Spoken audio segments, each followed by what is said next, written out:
हाय, पीचे रेसिपीमध्ये आपलं स्वागत आहे. आज आपण पावभाजी करणार आहोत. त्यासाठी प्रथम मी पातेल्यामध्ये बटर टाकलेलं आहे. टोमॅटो, शिमला मिरची, बीट, गाजर आणि फ्लावर घेतलेला आहे. ह्या सर्व भाज्या आता 2-3 मिनटं ह्या पातेल्यामध्ये परतून घेऊयात. आपण 2-3 मिनटं छान असं हलवून घ्यायचं आहे. आपल्याला सर्व भाज्या टाकायच्या आहेत.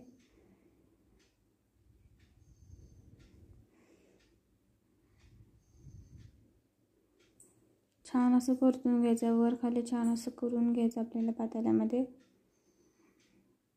त्यानंतर ह्यामध्ये मी पावभाजी मसाला टाकते. तुम्ही कोणत्याही कंपनीचा घेऊ शकता पावभाजी मसाला. मी एव्हरेस्टचा घेतलेला आहे. त्यामध्ये चवीनुसार मीठ टाकते आणि 2-3 मिनटं हलवून घेते.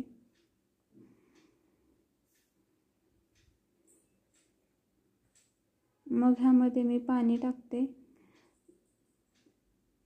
आपल्याला भाज्या कितपत शिजायला हव्या तेवढं मी पाणी टाकून घेते. ह्यामध्ये 2 मिनटं हलवून घ्यायचं आहे आणि झाकण ठेवून छान असं शिजवून द्यायचं आपल्याला. आणि ह्यामध्ये मटर पण टाकते. मी फ्रोझन मटर घेतलेले आहेत. मी झाकण ठेवून छान असं शिजवून दिले. मी तुम्ही कुकरलाही शिजवून घेऊ शकता.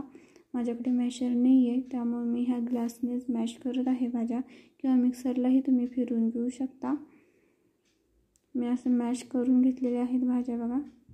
ह्यामध्ये आता कढई ठेवलेली आहे गॅसवर. ह्यामध्ये 2-3 चमचे तेल टाकू.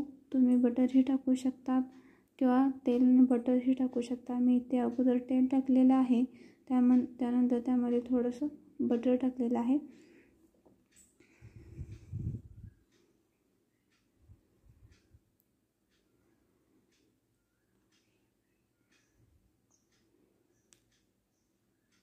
मग यामध्ये मी कांदा आणि एक मिरची चिरून घेतलेली आहे. कांदा बारीक चिरून घ्यायचा आहे आपल्याला आणि तो 2-3 मिनटं छान असा परतून घ्यायचा आहे. कांदा छान असा परतला गेल्यानंतर त्यामध्ये मी एकच बारीक चिरलेली शिमला मिरची ॲड करत आहे. तीही छान अशी परतून घ्यायची. त्यानंतर बारीक चिरलेला टोमॅटो ॲड केला आहे. 2-3 मिनटं छान असं परतून द्यायचं सगळं. नंतर ह्यामध्ये मी आलं लसणाची पेस्ट टाकते. घरी ताजी केलेली आलं लसणाची पेस्ट आहे ही. छान असा कच्चापणा जाऊन द्यायचा आहे आपल्याला. 2-3 मिनटं छान असं परतून घ्यायची आहे आलं लसणाची पेस्ट. मग ह्यामध्ये मी घरची हळद टाकते. हळदीचा रंग खूप जास्त येतो, त्यामुळे मी थोडीशीच टाकलेली हळद. ह्यामध्ये लाल मिरची पावडर टाकते. चवीनुसार मीठ टाकते. ध्यानात घ्या, आपण भाजी शिजतानाही सुद्धा मीठ टाकलं होतं, त्यामुळे आपल्याला चवीनुसार मीठ टाकायचं आहे यामध्ये. आता ह्यामध्ये मी घरची लाल तिखट टाकते, घरची चटणी घरगुती. आता 2-3 मिनटं छान असं परतून घ्यायचं आहे आपल्याला. मसाला जळू नये म्हणून त्यामुळे मी 2-3 चमचे पाणी टाकते.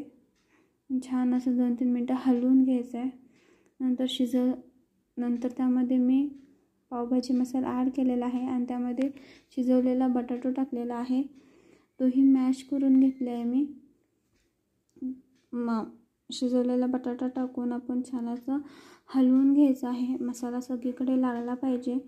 मिक्स व्यवस्थित करून घ्यायचं आहे आपल्याला. त्यामध्ये नंतर मॅश केलेल्या भाज्या टाकायच्या, हलवून घ्यायचं एकसारखं, एकजीव करायचं. त्यानंतर ह्यामध्ये मी गरम पाणी टाकायचं आहे आपल्याला, गार पाणी टाकायचं नाही. भाजी मिळून येण्यासाठी आपण गरम पाण्याचा वापर करत आहोत इथे. छान असं मिक्स करून घ्यायचं. मग ह्यामध्ये मी बारीक चिरलेली कोथिंबीर टाकते. तुम्ही कसुरी मेथीही टाकू शकता. आता भाजी आपली तयार आहे. आता ते मी तवा ठेवलेला आहे, त्यामध्ये थोडंसं बटर लावून घेते. थोडासा असा पावभाजी मसाला टाकते मी आणि पावभाजी टाकते. हलवून घ्यायचं. पावाची लादी टाकते. वरून आणि मागून छान अशी परतून घ्यायची आपल्याला. मी एकदमच टाकले, तुम्ही 2-2 पाव भाजून घेऊ शकता. थोडंसं वरून बटर लावलं आहे मी.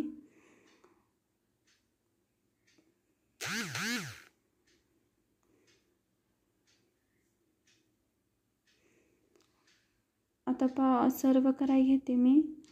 पाव वाढलेत बघा मी, आणि पावभाजीसुद्धा वाढते.